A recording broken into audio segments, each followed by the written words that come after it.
Welcome to the Recover You podcast. I'm Kylene. And I'm Patrick. We are a couple in recovery From sex addiction and betrayal trauma. Together, we share our story to encourage you on your journey. It's here that we talk about sex addiction, betrayal trauma, mental, emotional, and physical health, faith, and anything and everything needed to recover you to your most authentic self that God created you to be. Hello, Patrick. Hello, Kylene. What are we going to talk about today? Anxiety. How did that come about? I think one day I just started singing. Isn't it from a pharmaceutical commercial? Is it? I think so. Are you sure? I don't know. If it is, then I caught on to it. Yeah. But I don't know. That's basically, I just walk around the house and I'm like, anxiety. She announces its presence. With a song. Anxiety is here. Yes. So today we are going to talk about anxiety. And we're going to talk about how it feels, where it comes from, and of course, what we can do about it. So we're going to share from both the perspective of the addict and the betrayed partner. Between the two of us, I definitely experience more anxiety than you do. Maybe. Yeah. Yeah. I think anxiety is like it's like an insurgent emotion. Like, I think it can sneak in and you're like, everything's normal. And all of a sudden it's inside the perimeter of your feelings. You know what I mean? All of a sudden you're like, wait, what is that? Yeah. Or at least this is how it'll strike me. I'll be like, something's off. And then I'll be like, I think I have anxiety. Right now. And so like mine will come from, I'll just be honest. I think sometimes when you have a trigger, or if you're feeling sad or whatever, it'll drive some anxiety in me. And it won't get it when I've mentioned to you, like, hey, I think I have really bad anxiety right now, which is pretty rare. Yeah, that's what I'm saying. It's super rare. That's when it's heightened. But usually, like for me, if I go to bed feeling anxiety, I wake up in the morning, it's gone. Yeah. And I'll be fine. And I'll actually kind of process through it. So it doesn't stay. Well, I think that's like when you said maybe, I'm like, what world are you living in? Yes. I'm like, I have anxiety almost daily. Yeah, you carry the poster around. Yeah. I have anxiety. So I walk around the house singing the song every day. Yeah. No, that's you're probably right. You probably do have more than me. Congratulations. Yeah, thank you. Yeah, you're welcome. This was a contest I wanted to win. Yeah, so I just tend to be more anxious. Although I think, let's think about before betrayal. Did I have a lot of anxiety before betrayal? Yes. I did? Oh, yeah. Okay. So that's typically been my thing. It's your badge. Your badge of honor. Yes, I just walk around with anxiety. I wear it around like my voting sticker. Yep. Okay, so let's talk about how it feels. You mentioned that a little bit, but let's go into some of the specifics of how anxiety can show up. So one of the things that I would say is ruminating thoughts. Yeah. And worry are some of the ways that it can show up. Yeah. There's a lot of things, as we were preparing for this podcast, one of the things is that anxiety is the A in the faster scale when you're doing your daily check-in. And so there's a lot of categories. There's a lot of things that roll into that. And I can go through them, but these are just because you may have one, it's kind of a combination of things that are kind of happening. So worry, using profanity, being fearful, being resentful, replaying old negative thoughts, perfectionism, judging others' motives, making goals and lists you can't complete, poor planning, mind reading, which is always a really, really good one, fantasy, codependent rescuing, sleep problems, trouble concentrating, creating drama, gossip, using over-the-counter medication for pain, sleep, and weight control. Like sometimes that just went everywhere. Yeah. Well, what it's trying. The first ones really resonate with the of anxiety. I think. Well, what it's trying to do is it's trying to really get people to check in with what's happening in their life. So like if all of a sudden you've been fine and all of a sudden you're like, I need Ozempic, and like it may be a sign of something else. That's a very that's happening. specific. Well, I was reference. thinking about weight control. It mentions weight That way. control. Oh, okay, Yeah. gotcha. So. Yeah, so I think for the betrayed partner, ruminating thoughts is a primary one for sure. Hypervigilance and high levels of activation in the mind and body. And basically what that is the brain scanning for danger. And so that can cause a lot of anxiety. Now, physically, we can have anxiety sometimes. I think it manifests depending on the situation and depending on the person, it can manifest a little bit differently. Like sometimes we can just have a lot of anxiety in the mind, right? Like that's a lot of the ruminating thoughts. Other times we can have anxiety that we can physically feel, and then you feel in your chest, you feel anxious, or your heart rate increases and you have anxiety, and you're moving more into like anxiety attacks or panic attacks, right? So there's a spectrum, I think, on how it can show up in the body and how stressful it can be. Because, we were joking at the beginning where I'm saying like I experience it all the time. I'm not walking around having a panic attack every day, but I do have a high level of, or I guess I would say low level on a regular basis, where I experience some level of anxiety fairly frequently. Whether it is worry would be like a really common one for me, or getting stuck on a specific thought and just like thinking about it or stressing about it, or and some of that I think may be part of ADD, like as I'm sort of learning more about that. I think anxiety tends to be something that kind of goes right along with an ADD brain. But it's almost like, so this is an example. If you ever watch like a video or somebody talking about it, so two people are having a conversation, and let's say you say something in the middle of the conversation that for whatever reason registers with my brain, and I start thinking about that particular comment or that sentence or that word that you just said, and now I'm off having a whole other conversation in my brain, and I'm like totally stuck on that, and I'm missing the rest of the. It's like this hyper fixation, and then it's like what just happened. Mm-hmm. That kind of thing can happen a lot.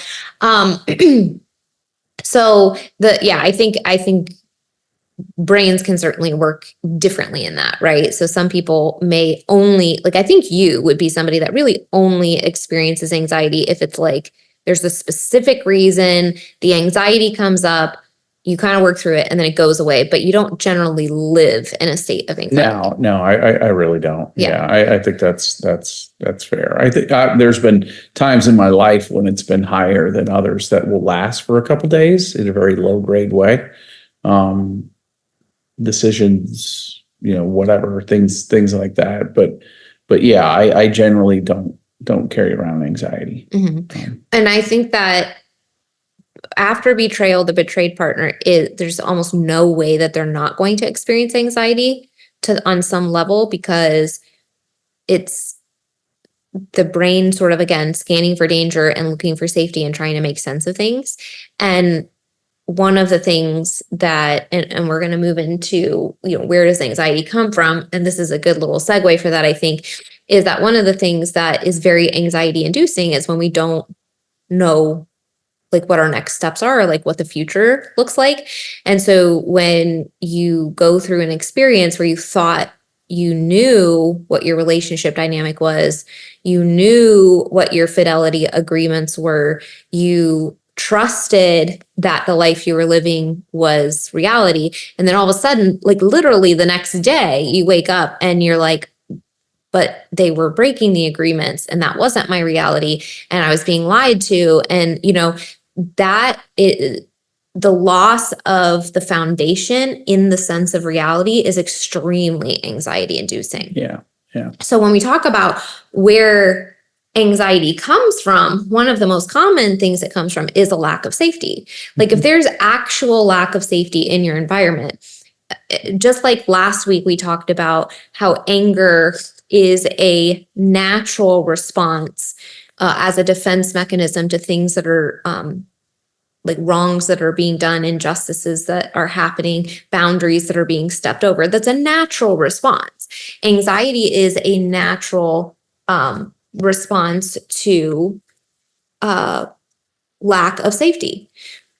And so, one, we want to acknowledge that that's okay, right? That's a normal thing, but it's a very uncomfortable place to be. And so people really, we don't want to stay there. And one of the things that, I'll hear people say is, well, I just want to move through this. How can I move through this? I would love for it to be done tomorrow. The idea, the concept of like, I really like, what do I need to do? What boxes do I need to check? How can I like get over this, move through it, make it go faster, right? That sort of thing. And we always come back to this. And I say it so often, probably at least once in a podcast, it always comes back to safety. If someone doesn't feel safe, there's no way to get around negative emotions. We can't do enough nervous system support. We can't do enough affirmations. We can't do enough subconscious exercises to outrun the lack of safety. And so that's why we push so hard when we're talking about reconciliation, when we're talking about recovery, that the couple actually works very hard as a couple for the relationship and for the home environment to create safety so quickly as possible, because the healing really cannot occur until some semblance of stability is created. I was thinking as you're talking about like safety. So I would imagine I provided, physical safety, obviously, but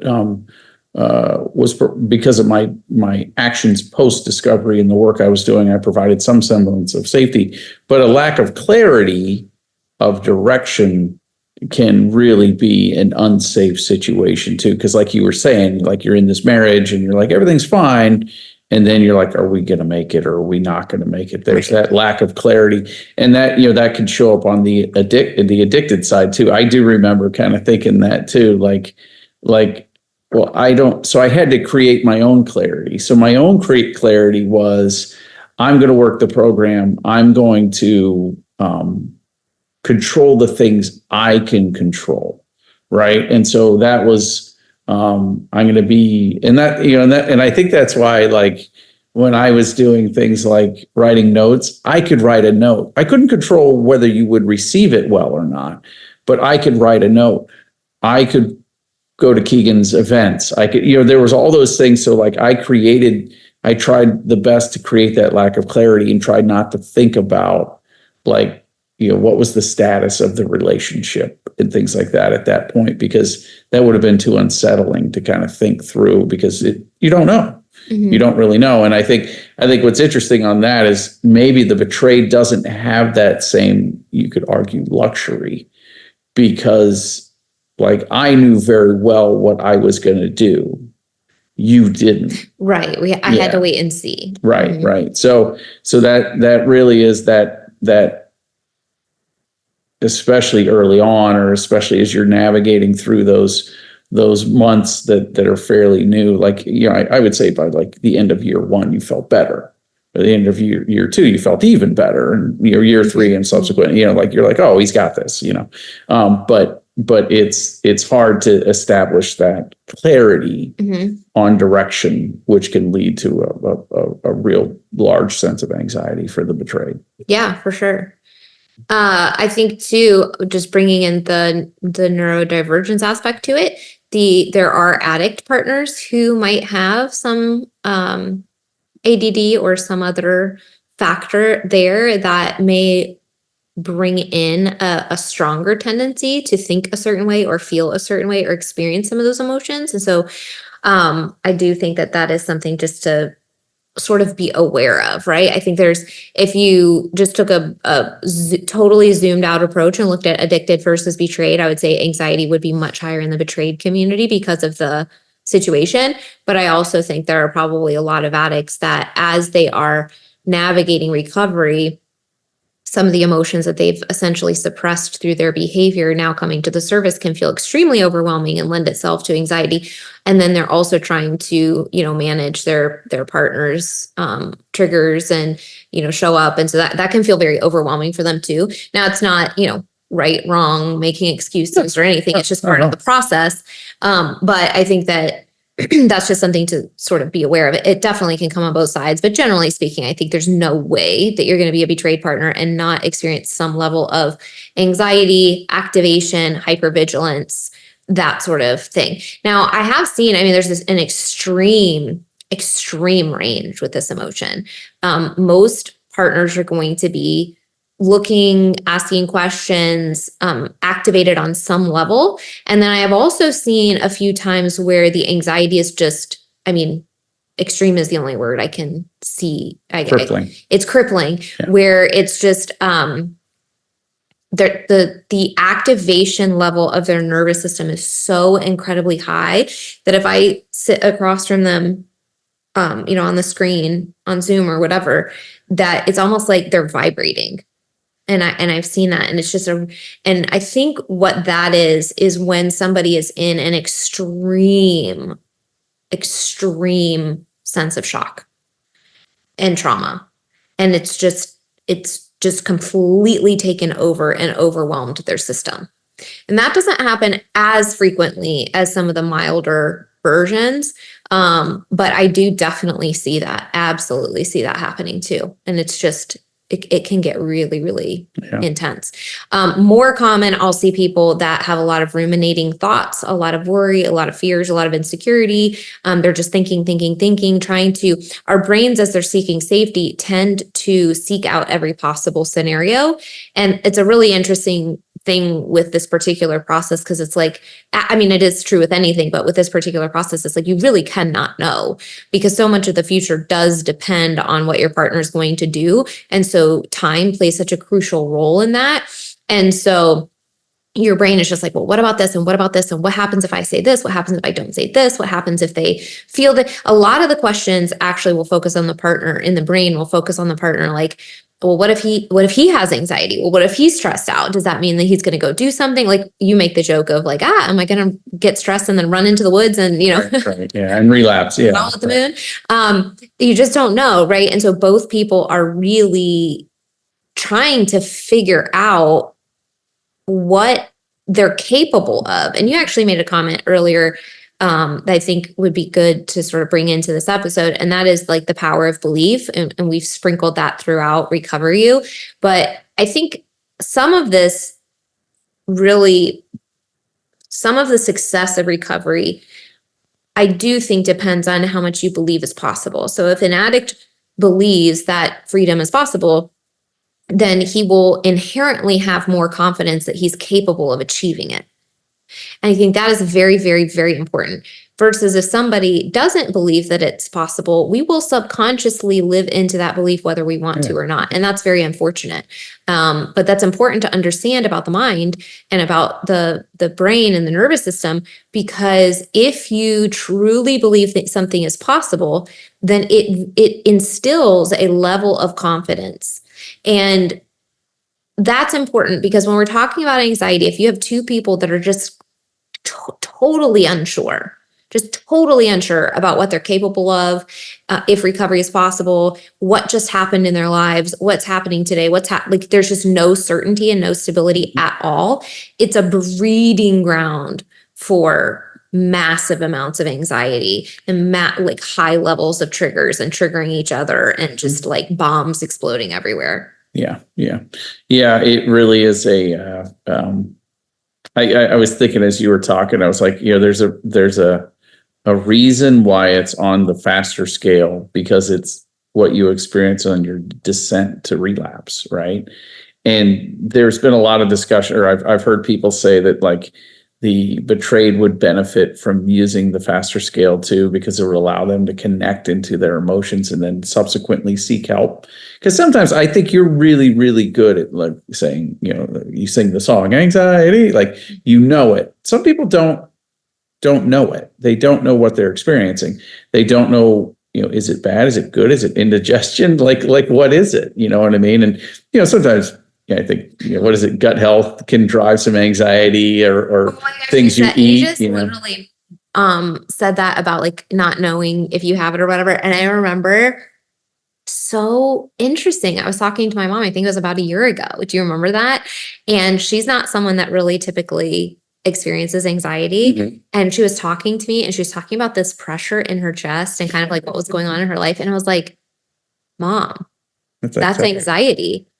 And she was basically like, it is. So you're right. I think if that's, I don't know why I am that way. I think I started singing lessons when I was 14, and part of singing is like being very aware of your body. Mhm. And so that may have played into, like, I know where I feel things and how I feel things, and I connect that pretty quickly to what's going on, right? So I don't know if Right. that played a role in why I'm able to do that. But you're right. There are instances where people can feel things in their body and never have they been taught how to connect that to, hey, that's anxiety. Hey, that's overwhelm. Mhm. Hey, that's frustration. That's anger, those types of things. Yeah. Yeah. And that is important because, just like we talked about last week, every emotion is valid. And sometimes even just acknowledging why they're there is helpful in moving them along, right? And anxiety is one of those things that I think is like, again, there's a huge spectrum, but it is super stressful for most people. Mhm. So lack of safety is the first reason, or the first place that anxiety can come from. So we want to make sure that our environment is safe, that the couple is creating some sort of stability. Part of that, is going to come from the betrayed partner setting very clear boundaries, making sure that, if there's something that helps her feel safe, that's communicated. The addict is going to be really helpful if they can get into sobriety and stay in sobriety as quickly as possible, connecting to support systems for both people right away. So again, you're not feeling alone. And also you have a sense of direction from all of that, right? You're getting homework, you're getting taskings, you're getting, hey, listen to this podcast, read this book, right? You have some sort of direction in your life, and all of that is going to kind of help you navigate that a little bit. And safety is going to be a huge key player. Again, we can't chest tap our way out of a lack of safety. Right. If it's actually there's perceived safety and there's actual lack of safety. Mhm. So we want to differentiate that. Another place that anxiety can come from is perfectionism. I'm going to connect perfectionism and people pleasing kind of together.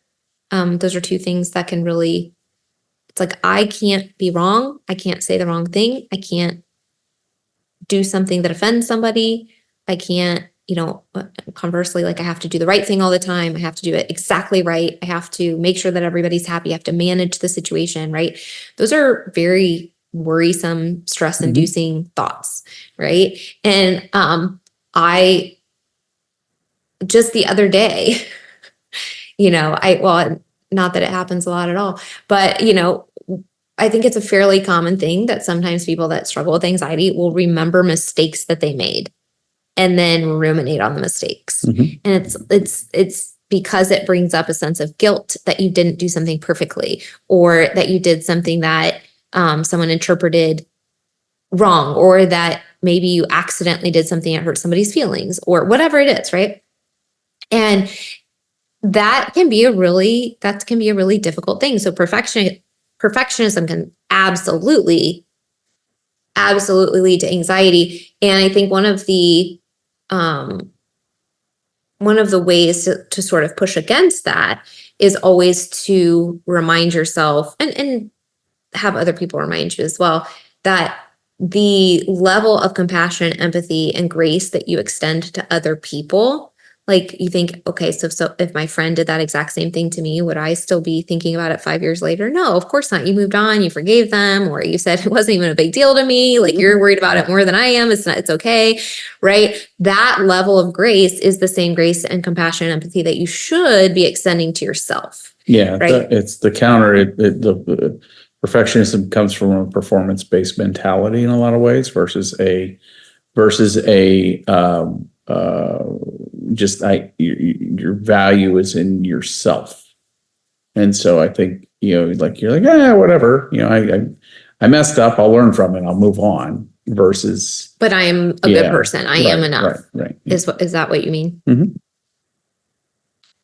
I think that goes into one of the core wounds of a betrayed partner, is that I'm not enough. This proved it, right? And so that can exacerbate anxiety as well. And then if there's pre-existing stuff like people pleasing or a history of trauma or anything like that, all of that is going to be brought back up to the surface and exacerbated. So another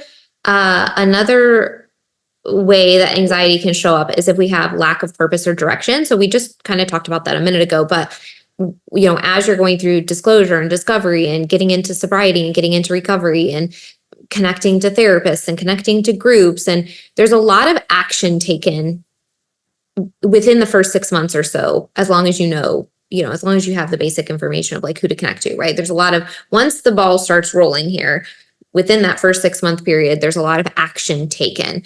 And to an extent, that can create a sense of purpose and direction, right? But on the other side, there's a lot of like waiting and watching during that period for the betrayed partner. So once certain structures are set up, like, okay, I have my coach, you have your therapist, we have our, we're reading this book, we're learning, right?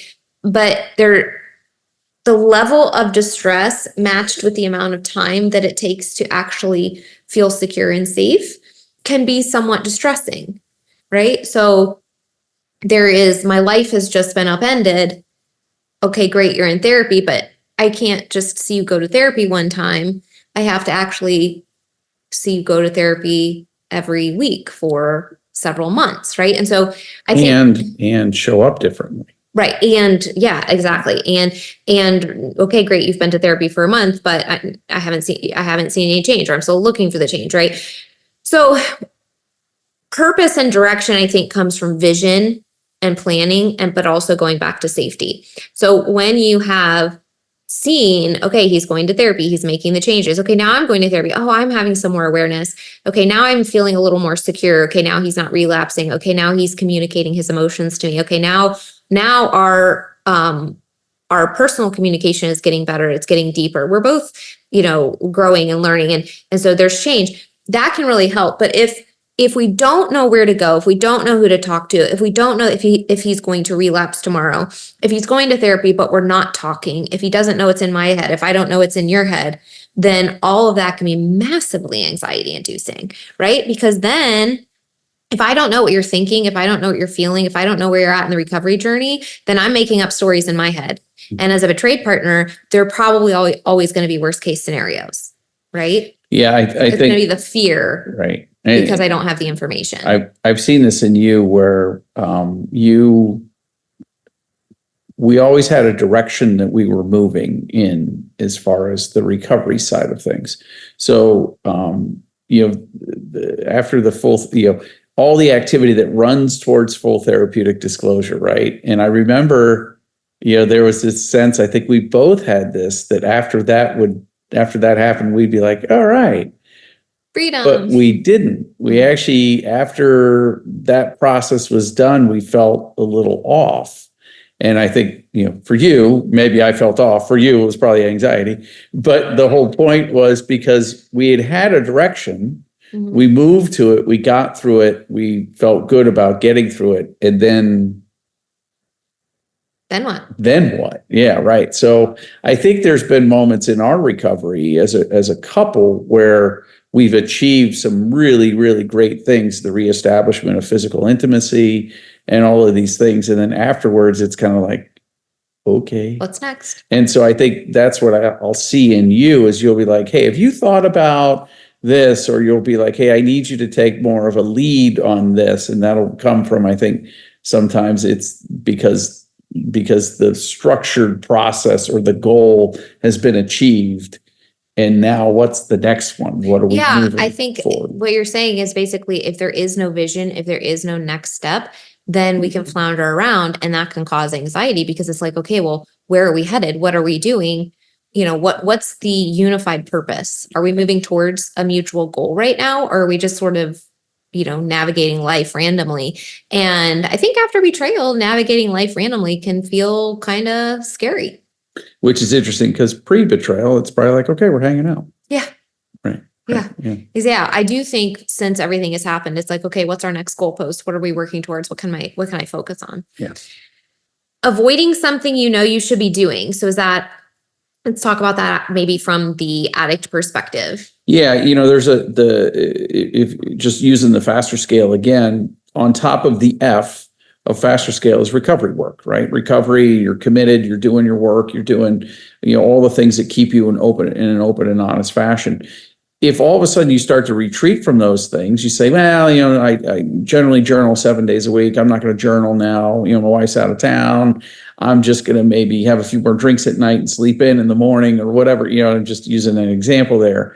That can create some anxiety because you're not doing the things that you should be doing to stay in recovery, the recovery level activity that really is just healthy activities, I should say. You know what I mean? That's generally what you can always redefine recovery activities as healthy activities. And so what you'll feel in your body is you'll feel some anxiety because you're not doing the things that you should be doing to maintain your level of health.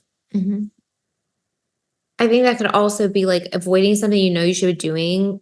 I tend to be a procrastinator. I do well with either there's a deadline and or other people are involved. So for example, like with client calls or something on my calendar, I'm always on time or early, almost as much as possible, unless it's like a client call backed up right to another client call and running, I'm trying to transition between one or the other, but I'm pretty much in every situation whenever possible. I'm either on time or early, right? But that is involving a deadline and it's involving other people. If I don't have deadlines or other people, I will procrastinate like crazy, like with laundry or, different things around the house or just what you might term as like optional things until maybe there becomes a deadline. Like it would be like this doesn't really happen, but an example of that would be like, oh, I have to do laundry now because I don't have any clothes. Right? I actually see you in like cleaning the house. So it'll be funny because like I'll do things around the house and you're like, what are you doing? And then like we'll be having somebody over and you're like, we all have to clean the house. And I'm like, where have you been for the last month? But so yeah, because to me it's almost like it's an all or nothing thing, right? Yeah. It's like, okay, there's a deadline, it has to get done, it has to look a certain way. I would prefer that it looks this way all the time, but I am not necessarily I'm not good at doing like the smaller upkeep regular stuff to prevent that from happening. So it's like little, it's disaster mode. So yes, I agree. It's a problem. So does that cause you anxiety? No. But no, it may not cause us a lot of anxiety, but could having a structure where the house is kept up more regularly and having a structure around that and having things in place more regularly help bring peace and calm. Yes. So I think that would be the counter to that. Okay. Just telling everybody all of our secrets. If you come over unannounced, just know that there's going to be stuff on the coffee table. And the last thing I'll mention here right now is where anxiety comes from is habitual. So I think I mentioned this a little bit when we were talking about anger and that emotion last week. We can get into patterns where we are very used to thinking about things a certain way or used to expressing ourselves a certain way. And the brain is very pattern oriented. So we talk about this with addiction, right? There are brain patterns that are built in. It knows that if I have stress in my life, that I can engage in this coping mechanism and I will get this outcome, right? And so the brain is used to a certain pattern, and recovery means that you teach it a new pattern until that becomes the new habit. And then that habit becomes as easy and preferred actually over the previous one. Mm-hmm. So the same thing can happen with our emotions. They can start out as a trauma response. They can start out as a protection mechanism. They can start out as anything in those scenarios. And usually, if not always, the initial response is a beneficial, normal, healthy response. Now, where we kind of have to be careful is when we end up living in one of those things and they're causing unhealthy patterns, right? So if we experience anxiety all the time, or we experience, I'm sharing, that is something that I struggle with, right? And if we experience anger all the time, so the brain can, and the body and the nervous system can actually become familiar with these patterns, and it can be the go-to. So our brain and our nervous system prefer familiarity because it's comfortable, even if it's no longer serving the system. So change is always uncomfortable, even if it's healthier for us. And so that's just why sometimes making these shifts out of these patterns is difficult, is because we're familiar, even if it's uncomfortable, even if we said, I don't want to feel anxiety ever again. If we've been feeling it for 20 years because we have PTSD, for example, or you have a massive amount of trauma, or you had childhood trauma, and then this brought it right back up to the surface, or whatever it might be for you, if it is a deeply ingrained into the nervous system pattern, it's going to take time and effort to shift that. And again, starting with safety and changing those brain patterns and all that kind of stuff. Yeah, I think there's like you can anxiety can be triggered by a traumatic event. So let's say you were sitting in a chair when you discovered the behavior. That chair can, in a particular lighting or something like that, can create that. And so I think that's, being able to address it, change your move the chair 5 feet to the right or something like that can help you kind of get out of that habitual, like a pattern interrupt. Yeah, like a pattern interrupt, I think would be important too. Pattern interrupting, intentional reclaiming of spaces or dates or things of that nature. So there can be intention behind that as well. So we've talked a little bit about anxiety. We've talked a little bit about some of the scenarios that can create it or exacerbate it, where it comes from. Let's talk about a couple things that we can do to support it.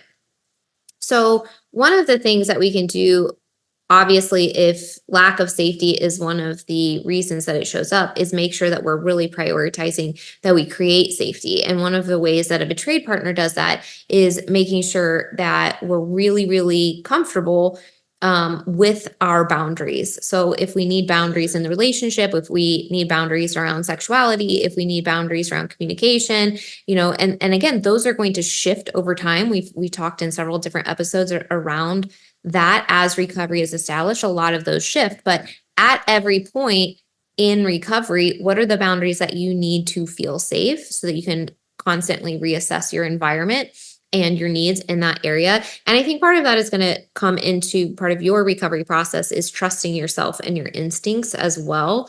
And the more you can do that, that lends itself towards confidence in making those decisions as well. Right. The second thing that we can do is the same thing that we talked about with the anger last week, is identify and communicate with the emotion directly. So sometimes, again, just acknowledging the part of you that feels anxious. Maybe it is connected to, a 5-year-old version of yourself, or maybe it is just a part, or maybe it is this pressure in your chest, right? However it shows up for you, if you're talking to this particular emotion or this particular part of you, sometimes just validating why it's there, offering it curiosity and compassion, and trying to figure out, what does it need from you? Is it asking you to have a conversation with someone? Is it asking you to set a boundary? Is it asking you to call a friend so that you feel heard and seen? What does the anxiety actually want as an outcome for you? What is its highest intention? What is its purpose in showing up for you? Because even though these emotions feel uncomfortable, they do have your best at heart. They want you to be healthy. They want you to be happy. Usually anxiety is like a protector part, right? So it's trying to keep you safe in some way. And so trying to figure out and dropping in deeply enough to understand, where is it coming from? Why is it there? And is there anything that can change that can help it to feel safe? And I think the question from last week that would be great too is the same one that we highlighted for anger. And that is anxiety. What are you afraid will happen if you don't show up for me? Yeah. I think, and once again, it sometimes people can't recognize what exactly it is they're feeling. And that's where things like the faster scale can come in with all its list of descriptions to help you identify. And okay. Oh, this is anxiety. I got it. Yeah. Yeah. I am going to mention supplements too. There are two that I really like, GABA and L-theanine. And just little asterisk clarification here. If you're working with a coach, a therapist, or a doctor, please check with them to make sure these are safe for you, especially if you're on any sort of medications.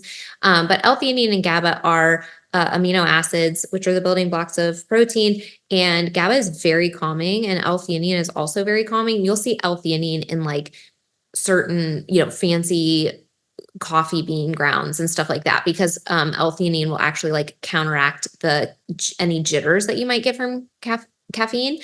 GABA, it helps the body produce more GABA, which is a neurotransmitter. And the neurotransmitter GABA is very calming. It's very, very calming. So they'll call it like nature's Valium or something like that. And I have a client that would attest to that. She's like, oh, I just pop one of those and it's like so relaxing. So everybody is going to respond a little bit differently, but I have seen a lot of success using GABA as a calming agent, just very, very supportive. Now, again, GABA is incredibly helpful. I love using it. I love using it with my clients. I will swear by it as a calming agent. And you can't out supplement or even out medicate anxiety that is there because you're actually unsafe. Right. Right. So an example for that, like with me, for in my life, had you relapsed like every other day, or never really gotten into recovery, like I could not out medicate that with an anxiety medicine or with enough GABA. I don't think I could have done that. I still struggled with anxiety, even though safety and recovery was established fairly quickly.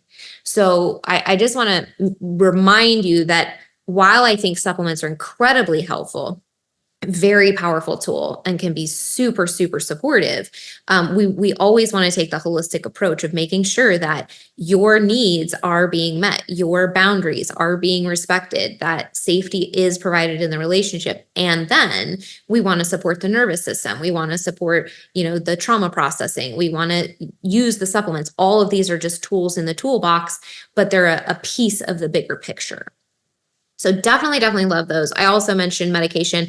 I have used anxiety medication. I think it was in, 2022 or 2022 maybe, that my doctor prescribed me some anxiety medicine. And I tried a couple different ones, and I'm not currently on anything daily or anything, but I do have something sort of, if I need it, I can take it. So, again, just tools in the toolbox for sure. Sleep is going to be a big one, prioritizing sleep. And for this one, this is really going to depend on where your relationship is and where the two of you are in recovery. But one of the things that I will mention fairly frequently with people that are very, very early on is that you consider sleeping in separate bedrooms. And part of that is because while you are establishing the safety and the stability, sleep is so incredibly important for your nervous system, for your brain, for your body to detox, for it to recover, for the cells to sort of like clear out overnight, all of these different systems for recovery and repair, all of these different things that happen, they happen a lot while you sleep. And there's so much stress during the first couple months, and there's so much activation in the system that sleep and repair and recovery is absolutely crucial to support your body as you navigate this. And you have to remember that even if your spouse is doing all the right things, your brain and your nervous system for a period of time is viewing that person who hurt you as dangerous.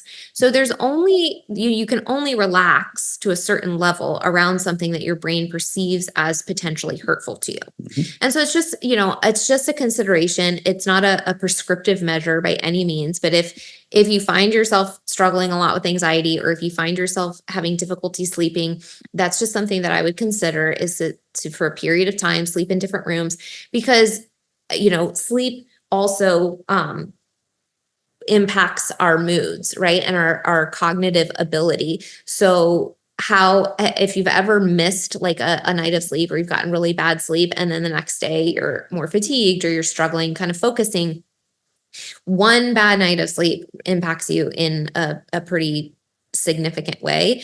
And when we're experiencing anxiety and worry and hypervigilance during the day, and then you're not getting good sleep, you can imagine how that's going to impact your brain and impact your moods over a period of time. So sleep can be a big one, and it can be bi-directional. Anxiety can impact sleep, and sleep can impact anxiety. So making sure that that's a priority can be really, really helpful.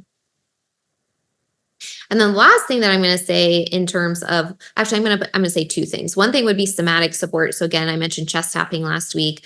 There's different somatic practitioners out there. There's the subconscious work that I do with my clients during recovery. There's a lot of different tools and exercises we can do to help our nervous system to calm down when it's feeling more anxious. I mentioned putting your legs up against the wall. You can do EFT tapping, which is tapping different parts of your body. There's just different ways to help your nervous system calm down. So I think some people find somatic work really, really, really helpful. And so that's definitely a tool that it can be utilized if you feel anxious a lot. And the last thing that I'm going to mention is communication with your partner. Again, we're assuming here that there's two people that are committed to a healthy relationship. There's two people that are committed to helping each other, and that there's a healthy foundation to move forward on, right? And if that's the case, and you're trying to navigate recovery, then you are experiencing anxiety, talk to each other about it. And this is bi-directional. It's important that the addict does have a safe place to come and communicate. That is a healthy part of his recovery, that he's able to come to you. It's very, very important that the betrayed partner feels safe in saying, I'm having ruminating thoughts, or I'm having intrusive thoughts, or I'm having a trigger here, or I'm having anxiety, or I'm feeling really overwhelmed, or I'm feeling insecure, or I'm feeling frustrated, or I'm feeling like we don't have a direction, right? All of those things are normal parts of recovery.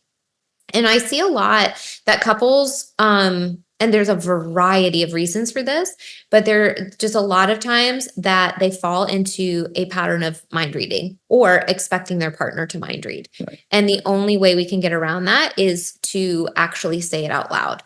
Well, one of the things they have a lot of check-ins out there, that, nightly check-ins and things like that can, hey, how are you feeling right now? I have a lot of anxiety. Okay, how can I help you? Is there anything I can say or do that would help, alleviate that? And, vice versa. And it allows you the opportunity, because sometimes, this stuff is not automatic. You don't all of a sudden learn how to be completely open with your spouse after a trauma and years of addiction, right? You're not going to be an expert at it. So sometimes you have to have little methods help you out. And these little check-ins will, where you can actually touch base with each other. If you're not good yet at walking up to your spouse and saying, I have anxiety right now. Sometimes you have to be a little bit more deliberate and intentional about it.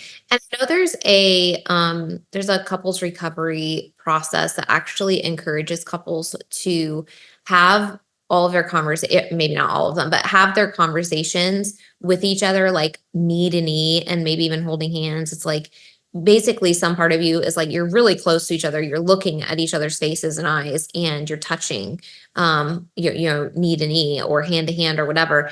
And it's like, that changes the dynamic of the conversation. There's connection there. There's intimacy there. There's closeness there. And I think that's definitely a tool to try, see if it works for you, because,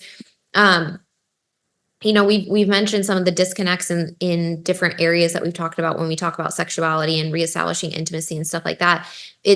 There's sometimes really significant disconnects in partnerships where we will physically have sex, but then I can't look you in your eyes, right? Or we can yell and have a lot of angry conversations, but we can never sit across and say, I'm really scared and you really hurt my feelings, right? And so when we're giving these examples, the idea is that we are after betrayal, and as we rebuild a relationship, we're creating something where it's like, I really, really know you, you really, really know me. And that is scary because it requires vulnerability. And if you've never done that, it's something to do step by step, day by day, conversation by conversation, to practice it over and over and over and over again. But I would say, if that's not something that is a regular habit, if you guys don't have conversations like that, or if you find yourself, ruminating a lot in your mind or worrying a lot in your mind, but at the end of the day, you're not talking to your partner about it, start practicing talking to your partner about it, because those safe conversations are going to help the two of you more deeply understand where the other person is coming from.